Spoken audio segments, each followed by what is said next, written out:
الحمد لله نحمده ونستعينه ونستغفره ونؤمن به ونتوكل عليه ونعوذ بالله من شرور أنفسنا من يهده الله فلا مضل له ومن يضلله فلا هادي له ونشهد أن لا إله إلا الله وحده لا شريك له ونشهد أن سيدنا وسندنا وحبيبنا ومولانا محمد أرسله بالحق بشيرا ونذيرا وداعيا إلى الله بإذنه وسراجا منيرا إن الله وملائكته يصلون على النبي يا أيها الذين آمنوا صلوا عليه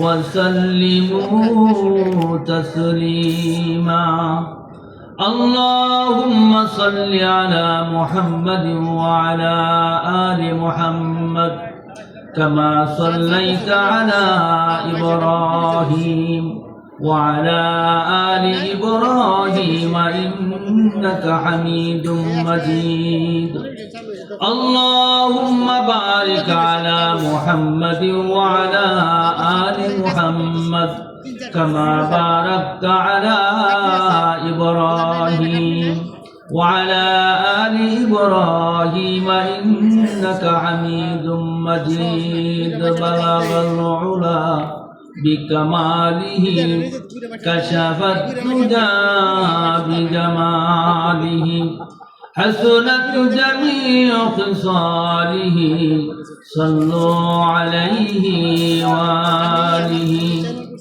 يا صاحب الجمام ويا سيد البشر من وجهك المنير لقد نومر القمر بلغ العلا بكماله كشف الدجى بجماله حسنت جميع خصاله صلوا عليه وآله कोई जाएगा दुज़ख को और कोई तो जन्नत में जाएगा मदीना की तरफ मदीना की तरफ दौड़ेगा दीवाना मोहम्मद का बलग العلا بكماله كشف الدجى بجماله حسنت جميع خصاله صلوا عليه وآله قال الله تعالى في كلامه المجيد والفرقانه الحميد أعوذ بالله من الشيطان الرجيم بسم الله الرحمن الرحيم إن الذين آمنوا وعملوا الصالحات كانت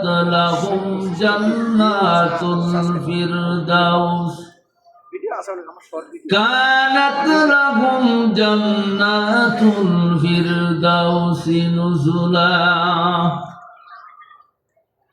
قال النبي صلى الله عليه وسلم من أحب سنتي فقد أحبني ومن أحبني كان معي في الجنة أو كما قال عليه الصلاة والسلام الحمد لله সম্মানিত মুসল্লিয়ান কিরাম সমস্ত প্রশংসা একমাত্র আল্লাহ তাআলার জন্য যে মহান রব্বুল আলামিন আমাদেরকে এই জুমার রাতে ফরাজি বাড়ি জামে মসজিদের উদ্যোগে কোরআন এবং হাদিসের আলোচনায় উপস্থিত হওয়ার তৌফিক দান করেছেন। এই জন্য আমরা আল্লাহ তাআলার দরবারে আলিশানে লাখ কোটি শুকরিয়া আদায় করি। আল্লাহ তাআলার শিখানো ভাষায় সবাই বলি আলহামদুলিল্লাহ। আমার মনে হয় যে শীত আজকে মনে হয় একটু শীতটা বেশি, আপনাদের কাছে কেমন? আমার কাছে একটু বেশি লাগতেছে। তো এই জন্য আমাদের জবান থেকে আওয়াজটা কিন্তু বের হতেছে। তো আমি আর আপনি যদি এই আওয়াজটা বেশি জোরে বলি তাহলে আমার আর আপনার উপকারটা কি হবে? এক নম্বরের উপকার হবে আমার আর আপনার জবান দ্বারা আল্লাহ তাআলার শুকরিয়া আদায় হবে। আল্লাহ তাআলার সেই প্রশংসাকে যত দূরে আপনার থেকে বের হবে, শয়তান আপনার থেকে তত দূরে পালিয়ে যাবে। সবাই বলেন সুবহানাল্লাহ। আর শুকরিয়া আদায় করতে আমরা যদি কার্পণ্য করি তাহলে কৃপণ মানুষকে আমার আল্লাহ পছন্দ করেন না।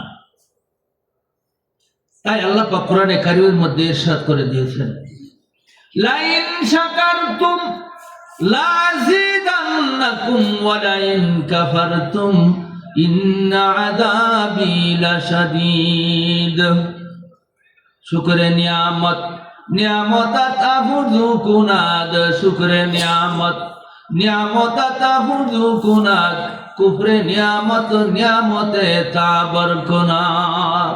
আল্লাহ পাক বলতেছেন, ও বান্দা, এই দুনিয়ার মধ্যে আমার সমস্ত নিয়ামতগুলি, এত নিয়ামত তোমাকে বান্দা আমি দান করছি। সারা দুনিয়ার সমস্ত বৃক্ষ যদি কলম হয়ে যায়, আর সমুদ্রের পানিগুলি যদি কালি হয়ে যায়, আর অসার সমুদ্র যদি এর সঙ্গে যুক্ত হয়ে যায়, সমস্ত কালি এবং সমস্ত কলম শেষ হয়ে যাবে, আমার নিয়ামতগুলি লিখে শেষ করতে পারবা না। কত নিয়ামত আপনাকে আমাকে আল্লাহ পাক দান করেছেন, আপনি কোনো সময় চিন্তা করেছিলেন? আমার ভাইয়েরা, পুরাও কুরবাগুলি আমরা সম্মুখে প্লেট থেকে যখন মুখের মধ্যে উঠায়া স্বাদটা গ্রহণ করি, আমার পেটের ভিতরে যখন আমি ক্ষুধাকে নিবারণ করি, আপনি কি কোনোদিন চিন্তা করেছিলেন এই পোলাও কুরমাটা কিভাবে আসলো? এই পোলাও কুরমা আপনার আমার কাছে আমার মুখে আসার আগ পর্যন্ত আমার আল্লাহ ৭০,০০০ ফেরেশতা এর পিছে মেহনত করেছে। সবাই বলেন সুবহানাল্লাহ। ৭০,০০০ ফেরেশতা মেহনত করার পরে আপনার মুখের মধ্যে আসছে। আপনি চাকরি করে কসকসা ১০০০ টাকা দামের নোট দিয়ে আপনি হোটেল থেকে আনলেন, আপনি মনে করছেন আপনার এই টাকার দ্বারা আসছে না। আমার আল্লাহ বলেন, বান্দা তুমি খেয়াল করে দেখো, লক্ষ লক্ষ কোটি টাকার মালিক আমি আল্লাহ বানিয়ে দিয়েছি। বাংলাদেশের শ্রেষ্ঠ ধনীর নাম তো আপনারা জানেন, জহিরুল ইসলাম সাহেব। এক সময় তার খাদ্য তালিকার সম্পর্কে আমি জানতে ছিলাম। তার এক সঙ্গে আমাকে বলতেছিল, হুজুর, বাজারে এমন কোনো খাদ্য নাই যে খাদ্য তার টেবিলে সাজানো না থাকে। তো আমি জিজ্ঞাসা করলাম, ভাইয়া সে খায় কেমন? উনি উত্তরে বললেন, সমস্ত জিনিস সাজানো থাকে, কিন্তু আল্লাহ তাআলার পক্ষ থেকে ডাক্তারের মাধ্যমে তাকে নিষেধাজ্ঞা জারি করে রাখা হয়েছে। ডাক্তার প্রেসক্রিপশনের মধ্যে লেখছে, স্যার আপনি যদি গরুর গোশত 2 টুকরা খান তাহলে আপনার প্রেসার বেড়ে যাবে, ডায়াবেটিস বেড়ে যাবে। কাজেই যদি আপনি বেশি খান তাহলে আপনার জীবনের নিরাপত্তা আমি দিতে পারবো না। মানুষ দেখবেন 3 দিন না খায়া থাকতে চায়, কিন্তু সে সুস্থ থাকতে চায়, ঠিক না ঠিক? কারণ এই পৃথিবীর মধ্যে আপনার আমার জন্য সবচাইতে বড় নিয়ামত কোনটা বলতে পারেন? আল্লাহ পাকের সঙ্গে হযরত মূসা আলাইহিস সালাম কথা বলতেছিলেন। এই মুহূর্তে হযরত মূসা আলাইহিস সালাম জিজ্ঞাসা করেন, আল্লাহ তুমি যদি মূসা হইতা আর আমি যদি আল্লাহ হইতাম তাহলে তুমি আমার কাছে কি চাইতা? প্রশ্ন ধরন দেখছেন। বলতেছে মুসা এটা তো হওয়ার নয়, এইটা তো কোনো সময় হইতো না। হযরত মুসা আলাইহিস সালাম বলেন আল্লাহ আমিও জানি এটা হইতো না, কিন্তু আল্লাহ 1 মিনিটের জন্য আপনি মাইনা নেন, যদি আপনি মুসা হইতেন আর আমি আল্লাহ হইতাম তাহলে আমার কাছে আপনি কি চাইতেন? তো আল্লাহ পাক বলেন মুসা এটা যদিও হইতো না, এরপরেও তোমার কথার জবাবে আমি বলতেছি আমি যদি তাই হইতাম তাহলে তোমার কাছে আমি সুস্থতা চাইতাম। সবাই বলেন সুবহানাল্লাহ। এই প্রশ্ন করার অর্থ হলো এটাই, কোন জিনিসটা আল্লাহ পাকের কাছে সবচাইতে উত্তম, কোন জিনিসটা বান্দার জন্য সবচাইতে ভালো, এটাই হযরত মুসা আলাইহিস সালাতু ওয়াস সালাম আল্লাহর কাছে জায়গা নিতেছিলেন। তো আমার ভাইরা, এই দুনিয়ার মধ্যে যার শরীরটা সুস্থ আছে এবং একজন ভালো স্ত্রী, নেককার স্ত্রী ঘরের মধ্যে আছে, এই দুনিয়াটাই তার জন্য জান্নাত। সবাই বলেন সুবহানাল্লাহ। আদ-দুনিয়া কুল্লুহা মাতা ওয়া খায়রুল মাতা'id দুনিয়া ইমরাতুন সালিহা। রাসূল পাক সাল্লাল্লাহু আলাইহি ওয়াসাল্লাম বলেন এই দুনিয়ার মধ্যে যত সামগ্রী আছে, যত সম্পদ আছে, সমস্ত সামগ্রী সম্পদের মধ্যে উন্নত এবং জান্নাতি নিয়ামত হলো একজন নেককার স্ত্রী। সবাই বলেন সুবহানাল্লাহ। এখন আমরা নেককার স্ত্রী কোথায় পাবো? আমার ভাইরা, নেককার স্ত্রীর জন্য আল্লাহ তাআলার কাছে দোয়া করতে হবে, আল্লাহ আমাকে একটা নেককার স্ত্রী দিও। এখন আমি এই দুনিয়ার মধ্যে 14 জন নারীর সঙ্গে আমি কি করছি, বড় ক্রিয়া করেছি, আর আল্লাহর কাছে আমি দোয়া করতেছি আল্লাহ তুমি আমার একটা নেককার স্ত্রী দিও। হলো আমার ভাইরা, তাই আপনি যেমন পাবেন তেমন, আপনি যেমন পাবেন তেমন আপনার ভালো হতে হবে, তাহলে আপনি নেককার স্ত্রী পাবেন। আল্লাহ পাক আপনার মতো একজন বদকারের জন্য একজন নেককার স্ত্রী দিবেন না, এটাই হলো হুকুম। সবাই বলেন সুবহানাল্লাহ। আমার ভাইরা, আল্লাহ পাক রব্বুল আলামিন ওয়াদা করেছেন বান্দা তুমি নেক আমল করো, তুমি নেক আমল করো, নেক আমল করলে তোমার এই নেক আমল সরিষাকে 70 ভাগ করলে যে একটা ভাগ হয়, ওই এক ভাগকে যাররা বলা হয়। এই যাররা পরিমাণ নেক আমল করলে তোমাকে আমি কিয়ামতের দিন তোমার চোখে দেখায় দিব। সবাই বলেন সুবহানাল্লাহ। তাই আল্লাহ পাক কুরআনে কারীমের মধ্যে ইরশাদ করেছেন, ও বান্দা তুমি ঈমান আনার পর যদি নেক আমল করো, যদি নেক আমল করতে পারো, গুলমুল একটা কথা বলে দিয়েছেন, নেক আমল করতে পারো, তাহলে আমি ওয়াদা করলাম আমি তোমাকে জান্নাতুল ফিরদাউসের বাসিন্দা বানাবো। জান্নাত কয়টা বলতে পারেন? কয়টা জান্নাত বলতে পারেন? হ্যাঁ, একটু জোরে কইলে ভালো হয়। 7টা না 8টা? কোনটা? 8টা। এই 8টা জান্নাতের মধ্যে সবচেয়ে ভালো জান্নাত, দামি জান্নাত, উঁচা জান্নাত আর নিয়ামত পরিপূর্ণ জান্নাত, সেই জান্নাতের নাম হলো জান্নাতুল ফিরদাউস। সবাই বলেন সুবহানাল্লাহ। আর সর্বনিম্ন জান্নাত, যেই জান্নাত আল্লাহ পাক নাম রেখেছেন নাঈম, এই ছোট জান্নাতটার আয়তন এই পৃথিবীর সমতুল্য। সবাই বলেন সুবহানাল্লাহ। বুখারীর মধ্যে আরেকটা বর্ণনা আসছে যে এই দুনিয়ার চাইতে 11 গুণ আয়তন হবে সেই জান্নাতের। তো আমার ভাইরা, ছোট জান্নাত যদি এই 10 দুনিয়ার সমতুল্য হয়, 11 দুনিয়ার সমতুল্য হয়, জান্নাতুল ফিরদাউস সবচেয়ে বড়, তাহলে সেটা কত বড় হবে? আর আবার আল্লাহ ওয়াদা করছেন, আল্লাহ পাক রব্বুল আলামিন উম্মতে মুহাম্মাদীকে জান্নাতুল ফিরদাউস দান করবেন। কেন? এই উম্মতকে আল্লাহ পাক এমন কিছু আমল দান করেছেন, এমন কিছু মর্যাদা দান করেছেন যা অন্য কোন নবীর উম্মতকে দান করা হয়নি। আচ্ছা বলুন, আপনি যদি একটা রোজা রাখেন, তাহলে একটা রোজা রাখলে আল্লাহ পাক কয়টা রোজার সওয়াব দান করবেন? কয়টা করবেন? ইমাম সাহেবরা ওয়াজ করে রোজার মধ্যে, শুনেন না? যে বান্দা যদি রমজান মাসে 1 মাস রোজা রাখে, তাহলে 1 মাস রোজা রাখলে আল্লাহ পাক রব্বুল আলামিন ওই বান্দার আমল নামার মধ্যে 10 মাস রোজা রাখার সওয়াব দান করবেন। এই ওয়াজ তো শুনেন নাকি? শুনেন না? এরপরে শাওয়াল মাসের মধ্যে যদি কোনো বান্দা 6টা রোজা রাখে, তাহলে তার আমল নামার মধ্যে আরো 2 মাস রোজা রাখার সওয়াব দান করবেন। এর মানে হলো রমজান মাসের 30 রোজা আর সাক্ষী 6টা রোজা যদি কেউ শাওয়াল মাসের মধ্যে রাখতে পারে, তাহলে এই বান্দার আমল নামার মধ্যে 1 বছর রোজা রাখার সওয়াব লেখা হবে। এইভাবে এই বান্দা যতদিন বেঁচে থাকবে সারাটা জীবন তার রমজান মাসের মধ্যে কেটে যাবে। সবাই বলেন সুবহানাল্লাহ। আমার ভাইয়েরা, এই উম্মতের জন্য আল্লাহ পাক রব্বুল আলামিন কিয়ামতের দিন হাশরবাসীকে বলবে, ও হাশরবাসীরা, তোমরা চুপ করো, আমি আমার হাবিবের উম্মতের লগে আগে ফয়সালা করব, এরপরে তোমাদের সঙ্গে কথা বলবো। সবাই বলেন সুবহানাল্লাহ। আপনি জানেন আপনার মর্যাদা কত? আপনার মর্যাদা সর্বশেষ, আপনার যে মর্যাদাটা আপনি জেনে রাখুন, আপনি কত মূল্যবান, আপনি কত দামি। আল্লাহ পাক রব্বুল আলামিন বলেছেন, ও হাবিব, আপনার উম্মতের মর্যাদা আমি কত দান করলাম।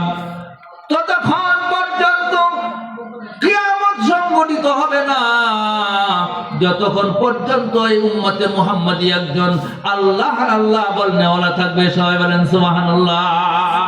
নামাজ পড়েন না, রোজা করেন না, হজ করেন না, যাকাত দেন না, কিন্তু যতক্ষণ পর্যন্ত আপনার জবান দ্বারা আল্লাহ আল্লাহ শব্দ আসবে, ততক্ষণ পর্যন্ত এই পৃথিবীকে আল্লাহ পাক ধ্বংস করবেন না। সবাই বলেন সুবহানাল্লাহ।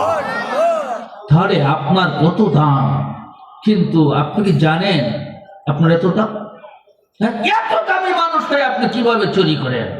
এত দামি মানুষ হয়ে কিভাবে আপনি নামাজ না পড়ে থাকতে পারেন? কিভাবে আপনি মুসলমানদেরকে গালি দিতে পারেন?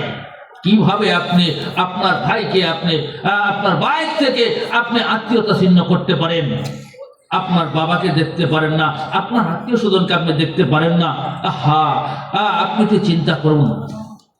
আল্লাহ পাক রব্বুল আলামিন তার হাবিবকে বলে দিয়েছেন, ইয়া রাসূলুল্লাহ, ইয়া হাবিবাল্লাহ, হে রাসূল, আপনি আপনার উম্মতগুলিকে জানায়া দেন, আমি ওই সমস্ত বান্দাকে কিয়ামতের দিন জান্নাত দান করব না যারা নাকি আত্মীয়তা ছিন্ন করে। সবাই বলেন সুবহানাল্লাহ। আত্মীয়তা ছিন্ন করে।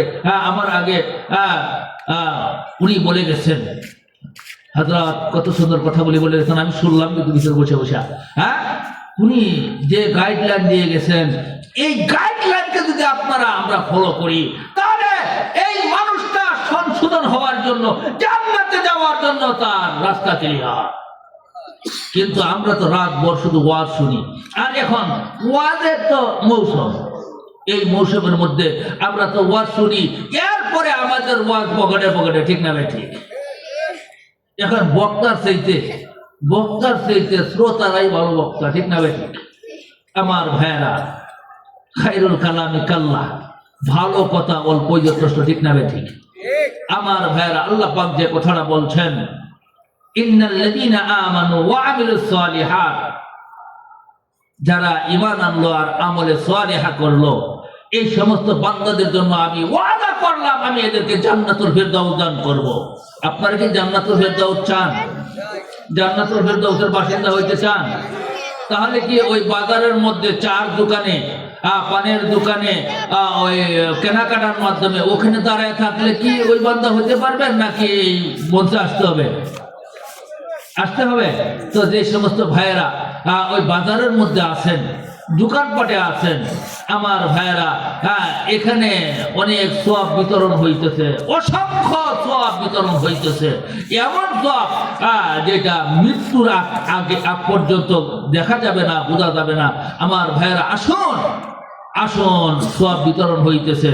এই সওয়াবকে এখানে নিয়ে যাওয়ার জন্য সব ভাইদেরকে আমি ওই দোকানপাট থেকে মঞ্চে আসার জন্য, মাহফিলে আসার জন্য, বসার জন্য করজোরে অনুরোধ জানাচ্ছি। আল্লাহ পাক রব্বুল আলামিন আমাদেরকে নেক আমল বেশি বেশি করার তৌফিক দান করুন। সবাই বলেন আমিন। ওয়া আখিরু দাওয়ানা আলহামদুলিল্লাহি রাব্বিল আলামিন। আসসালামু আলাইকুম ওয়া রাহমাতুল্লাহি ওয়া বারাকাতুহু। আলহামদুলিল্লাহ, আমরা কোরআনে মাহাদিস থেকে মূল্যবান কথা তো শুনতেছিলাম। আমাদের এই পর্যায়ে আমাদেরকে একটি ইসলামী সঙ্গীত পরিবেশন করে শোনাবেন আমাদের সকলের সুপরিচিত, আমাদের এই বেড়াদের চালার সকলেরই সুপরিচিত এবং বিশিষ্ট সমাজসেবক জনাব মোবারক হোসেন শ্যামল ভাই। মোবারক হোসেন শ্যামল ভাই এই মুহূর্তে একটি ইসলামী সঙ্গীত পরিবেশন করে আমাদেরকে শোনান। সম্মানিত উপস্থিতি, ইতিমধ্যেই আমাদের মধ্যে এসে উপস্থিত হয়েছেন আজকের এই তাফসিরুল কুরআন মাহফিলের বিশেষ আলোচক, আমাদের বেড়াইদের জেলা সুলতানিয়া মুহাম্মদিয়া মাদ্রাসার সম্মানিত মুহতামিম হযরত মাওলানা মুফতি ইমদাদুল ইসলাম দামাত বরকাতুহু সাহেব। উনি তাফসির পেশ করবেন। আজকে আমাদের মধ্যে ইতিমধ্যে উপস্থিত হয়েছেন আজকের অনুষ্ঠানে সম্মানিত সভাপতি জনাব আলহাজ আব্দুল করিম ফরাজি সাহেব। আমাদের মধ্যে উপস্থিত রয়েছেন আমার আরেক শ্রদ্ধেয় বড় ভাই, আজকের এই অনুষ্ঠানের আয়োজক, অন্যতম আয়োজক জনাব হাফেজ আবু বকর সিদ্দিক সাহেব। উপস্থিত রয়েছেন বাংলাদেশ জামাত ইসলামী রুকন জনাব হাফেজ মাওলানা শেখ সাদি সহ অন্যান্য উপস্থিত